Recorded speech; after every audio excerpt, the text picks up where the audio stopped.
పెళ్లికి ముందు శృంగారానికి మద్దతు ఇవ్వాలా, వ్యతిరేకించాలా? వివాహ పూర్వ శృంగారం అత్యంత ప్రమాదం.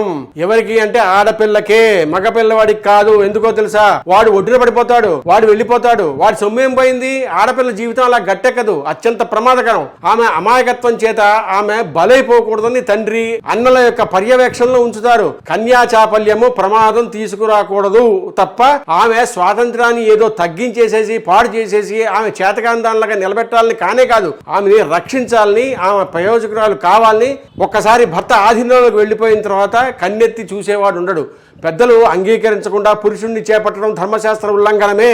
కాబట్టి ఖచ్చితంగా ఇబ్బందులుంటాయి, తగిన కష్టాలు వచ్చి తీరుతాయి, భరించవలసిందే. మహాభారతం ఆరణ్యపర్వంలో దుర్వాసో మహర్షి వరం కారణంగా సూర్య భగవానుడు కుంతీదేవికి పిల్లవాడిని అనుగ్రహిస్తాడు. ఆయనే కర్ణుడు. కుంతీదేవి వద్దన్నా వినకుండా నువ్వు కోరుకున్నావు కాబట్టి నీకు వరం ఇవ్వకుండా ఉండలేనని బిడ్డని వరంగా ఇచ్చాడు సూర్య భగవానుడు. ఇప్పుడు చెప్పండి, ఎవరిది తప్పు? కుంతీదేవిదా, సూర్య భగవానుడిదా, దుర్వాస మహర్షిదా? కన్యా చాపల్యము చేత ఇప్పుడు కష్టాలు అనుభవిస్తోంది ఎవరు? కుంతీదేవి కాదా? కుంతీదేవి ఆడదేగా, తప్పుకోగలిగిందా? మరి సూర్య భగవానుడు తప్పుకున్నాడా లేదా? ఇప్పుడు సూర్య భగవానుడికి సంబంధం ఏమైనా ఉందా? ఆయన పని అయిపోయింది. అందుకే వివాహపూర్వ శృంగారం, కన్యా చాపల్యం ఆడపిల్లకి అసలు మంచిది కాదు. ఆలోచించవలసింది ఎవరు? ఈమె ఏం చేసినా పాపం ఎవరిది? ఈమెదే. ఆడపిల్లలారా తస్మాత్ జాగ్రత్త జాగ్రత్త. అందరూ జై శ్రీరామన్ కమెంట్ పెట్టండి.